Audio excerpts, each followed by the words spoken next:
loan. Borrowers have also been informed that anytime they want to settle their loan earlier than scheduled, they may be charged a settlement penalty fee, but that should not exceed 0.25% of the principal amount of the loan. The central bank was, however, quick to add that borrowers should also adhere to the terms and conditions of the loan, including repayment of the facility. George Afe with that report. Now, customers of the Defined Gold Coast Fund Management Company have rejected explanations from the Securities and Exchange Commission that delays in court processes are preventing the regulator from liquidating assets of the company to pay customers locked up funds. The SEC, in a recent statement, pointed out that its hands are tied due to the legal strategies adopted by owners of the defined company to slow down court proceedings. But speaking to Joy Business, convener for the aggrieved customers, Charles Nyame, said a sum of 5.5 billion cedis has been approved by Parliament to be refunded to affected customers, but the SEC has refused to distribute all the funds. And what the Residential Commission sought to do was just to mislead the public, trying to tell them that this 5.5 billion was not meant for the payment of we, the customers of Gold Coast Fund Management, twisting the argument from its point of view to another point of view. We are calling for the money to be dispersed, but the Securities and Exchange Commission just twisted the argument, trying to tell the public how many companies, customers who are supposed to benefit from these monies that we are calling for aid disbursements. We don't care. Even if there are thousands of companies, customers who are supposed to benefit from these monies, they should go ahead and disburse so that we, the customers of Gold Coast Fund Management, we can get our portion. While reacting to the issue on PM Express Business Edition, the Director General of the Securities and Exchange Commission, Reverend Daniel Ogbami-Tetteh, explained that the 5.5 billion cedi bailout funds provided by government must be complemented with the proceeds from liquidation of the company, that is Gold Coast Fund Management, for the exercise to be complete. If you have invested with a fund management company that has failed, then you have to wait for the liquidator to recover some assets and then sell the assets, and then from the proceeds make some payment to you, and you can wait for as long as that process will persist. But we stepped in and engaged the government through the Ministry of Finance. So a bailout scheme was rolled out. Now the ministry or the government gave two key conditions for the rollout of the bailout. One was that the claims of the investors must be validated, and then two, liquidation orders must be granted. You heard Director General of the Securities and Exchange Commission, Reverend Daniel Ogbami-Tetteh, speaking on PM Express Business Edition. A Deputy Finance Minister, Abnosa Asari, has indicated that government's financial education campaign will help Ghanaians make informed decisions when going in for financial services. According to her, this will help reduce the number of people who fall prey to Ponzi schemes. She spoke at the launch of the financial education campaign. All we want to address is the fact that we are giving you the information that will help you make the best decision that you can ever make for your money. Most people do not know. They enter into all kinds of financial products without having the basis or the knowledge, in-depth knowledge of what they are entering into. We believe that with this campaign launch, it will help us in that direction and to reduce loss of money in such Ponzi schemes and other things where people are enticed to enter into only to find out later that what they are saying or what they promised is something they will never get.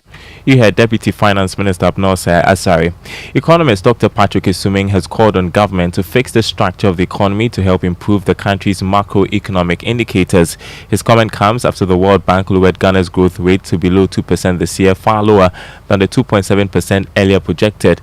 Now, reacting to the development, Dr. Isuming said the primary focus of government must be to fix the financial structure of the economy.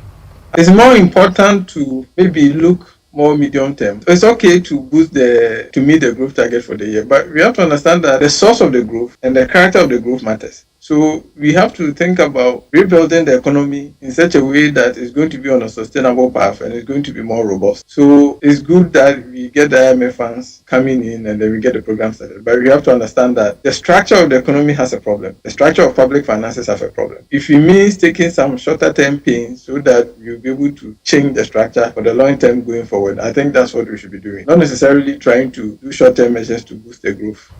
Dr. Patrick Esuming is an economist.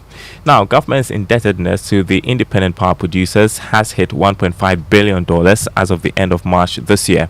According to Chief Executive of the Chamber of Independent Power Producers, Bulk Consumers and Distributors, there is no intention regarding the arrears, and therefore it would push for settlement to be done immediately to reduce the financial pressure on members.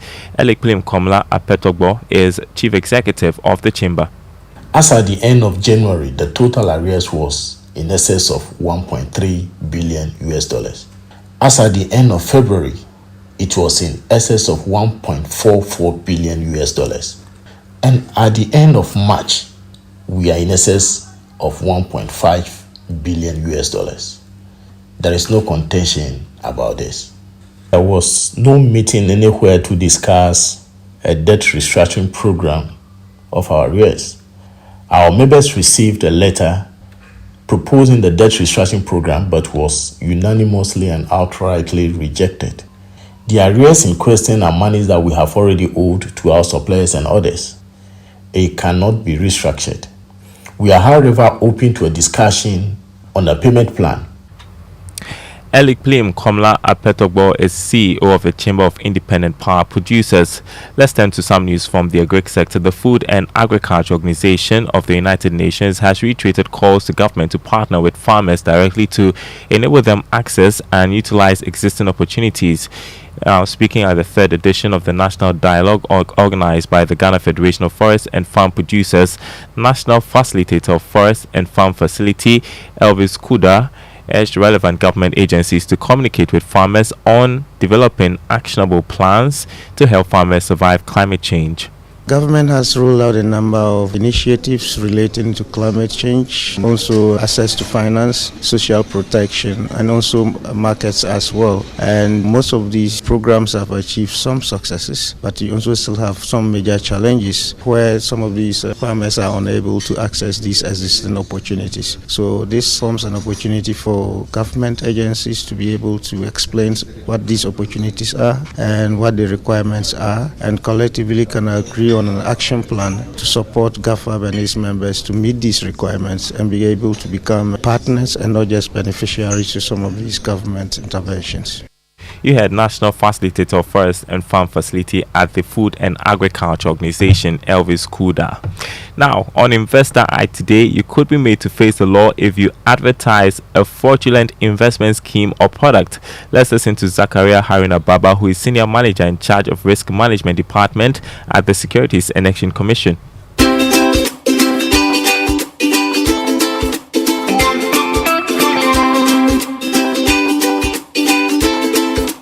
With regards to the advertisement, actually there are provisions in our law that prohibit this kind of advertisement to advertise. Even if you are licensed, there are guidelines that you have to follow.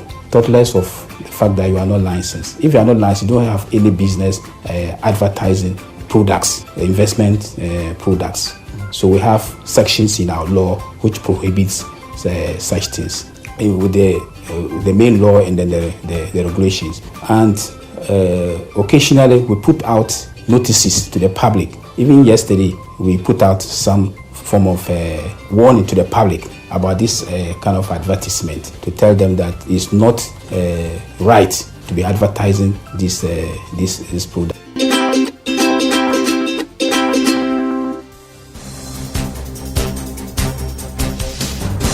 Oh wow. Before we go, let's check the markets for you. On the commodity market this morning, crude oil dropped marginally to $84 a barrel. Gold is selling at $2,013 an ounce after losing more than $7. And cocoa open trading at $2,877 a ton after going down by $5. On the currency market, the dollar going for 10 cedis 89 pesos, Winston.